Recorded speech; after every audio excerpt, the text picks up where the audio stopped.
गौतम जैन पूछते हैं, विचार, विकल्प और भाव आते कहाँ से हैं? ये सब कैसे रोके? आने का द्वार पता चल जाए तो दरवाजे को बंद कर दे, मगर कहाँ से आते हैं, कौन से द्वार से आते हैं? ये आते तो हैं, अंदर से नहीं आते, ये बाहर से ही आते हैं, अंदर से नहीं, आत्मा में से नहीं आते। पानी में जो काई जम गई है वो पानी में से नहीं आई है, वो मैल है, वो मैल बाहर का है। आंगन में जो कांटा उगा है वो बाहर, वो महल में से बाहर नहीं निकला है, वो बाहर है। जब ऐसा द्रव्य का परमात्मा शुद्ध चैतन्य ऐसा शुद्ध है कि जिसमें से विकार आ ही नहीं सकता, ऐसा मैं परमात्मा हूं। कर्म के उदय के निमित्त से वो जो विकार के भाव आत्मा में होते हैं वो उदय का परिणाम है, वो मेरा नहीं है। उदय का परिणाम है, मेरा नहीं। माने कर्म लाता है ऐसा मत मानना, कर्म ने लाया, कर्म को कर्ता मत मानना। नहीं तो बहुत सूक्ष्म उसका इतना राज है कि ये द्रव्य है भगवान आत्मा, समझना, ये भगवान आत्मा द्रव्य है और ये राग द्वेष का भाव ये उसकी पर्याय है, और कर्म का उदय ये पर द्रव्य है। ये पर द्रव्य कौन सा द्रव्य? पुद्गल द्रव्य। ये मोहनीय कर्म है ना, चारित्र मोहनीय कर्म का उदय आया तो वो द्रव्य कर्म 8 कर्म है, ज्ञानावरण, दर्शनावरण, ये 8 कर्म, ये तो पुद्गल है। तो राग द्वेष के भाव ये आत्मा की पर्याय है, मलिन पर्याय। ये आत्मा, आत्मा की मलिन पर्याय और ये पुद्गल द्रव्य।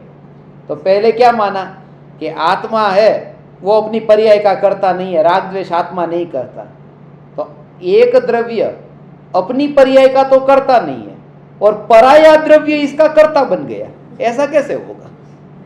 समझ में आया ना? इसलिए जो जीव मानता है कि द्रव्य कर्म भावों को उत्पन्न करता है वह भी मिथ्या दृष्टि है, क्योंकि उसने 2 द्रव्य की स्वतंत्रता को नहीं माना। ये तो इसके लिए कहा कि द्रव्य कर्म के निमित्त से आत्मा में भाव पैदा होते हैं।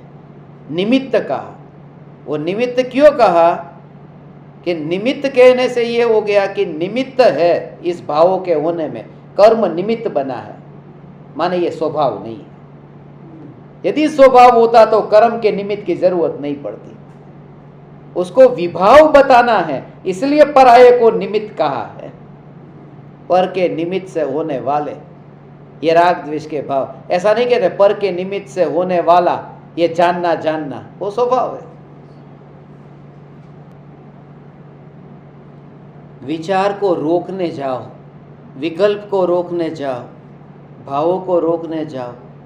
रोकना यही तो विकल्प है, यही तो विचार है, यही तो भाव है।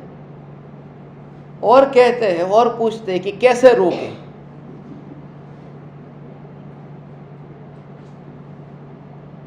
कर्म रूपी चोर जो है वो घर में आते हैं, उसको कैसे रोके? रोकने का 2 उपाय है। एक तो ये कि चोर घर में तब आते हैं जब हम घर में नहीं होते, या फिर चोर घर में तब आते हैं जब हम घर में सोते हैं। और ज्ञानी सदा अपने घर में ही रहते हैं और सदा जागते रहते हैं, इसलिए चोर आते नहीं। और यदि आ जाए, कभी कभी भाव आ जाए, तो क्या करते हैं कि बस इग्नोर करते हैं। ये बहुत इंपॉर्टेंट है। मेहमान अपने घर पर आ जाए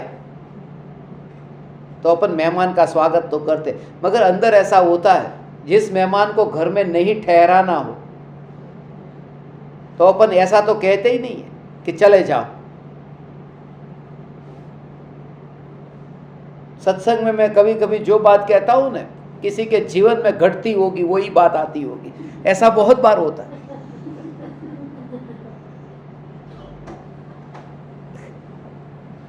अब मेहमान हैं, मिल्क शेक पी लो, शरबत पी लो, ये पी लो, ये खा लो, कुल्फी खा लो, आइसक्रीम खा लो, 1 घंटा पूरा नहीं होता तो लगता है कि ये ध्यान देते हैं ना इतना, तो यहां ठहरने जैसा है। सीधी बात है कि जहां जो मेहमान आए, मेहमान को भगाने का एक उपाय है, उनको इग्नोर करो। तो कर्म को दूर करने का एक ही उपाय है कि अपने जानना ये मेरा काम है ना, अपने में ही इतना मस्त रहो तो कर्म चले जाते हैं, रुकते नहीं है। कर्म आते ही नहीं है फिर, क्योंकि उसको प्रायोरिटी मिलनी बंद हो गई।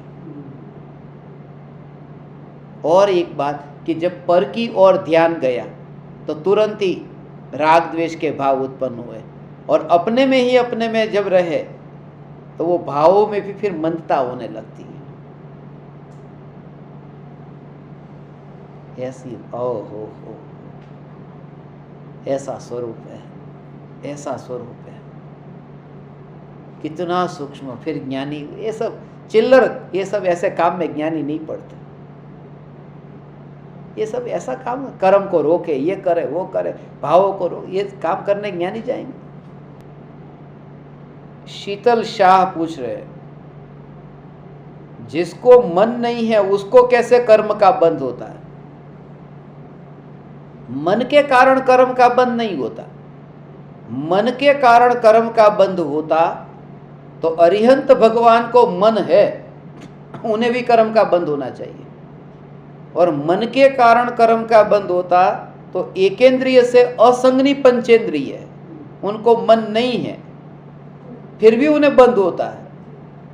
तो मन के कारण बंध नहीं है, मोह राग द्वेष के भावों के कारण बंध है। मन उससे अलग है। मन से विचार चलता है, मन के निमित्त से विचार चलता है, और वहां पर राग द्वेष के भाव तो पड़े हैं, मोह का भाव है।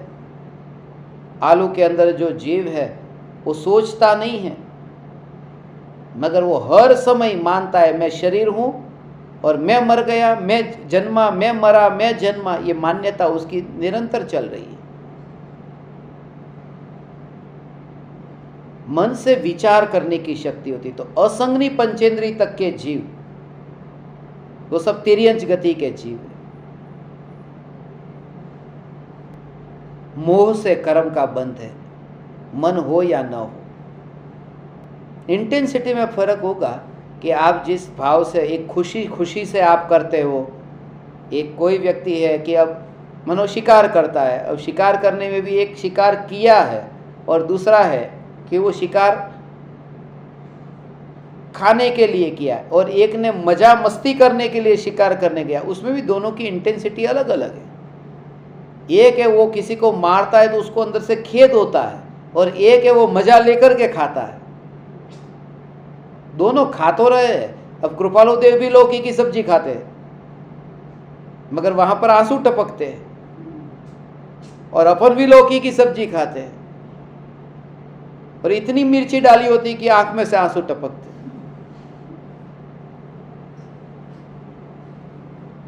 लौकी मटर मसाला।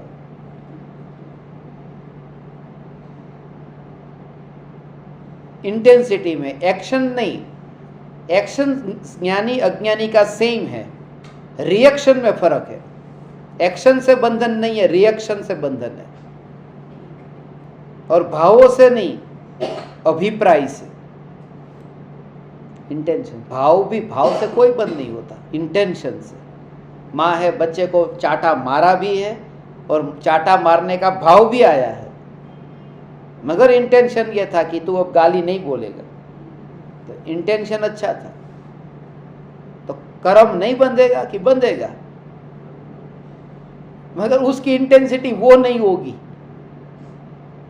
मोह का कर्म तो बंधेगा ही कि मेरा बेटा है, पराये का बेटा जो करता वो करता, मेरा है ना, तो उसमें भी वो मेरा वाला भाव तो है।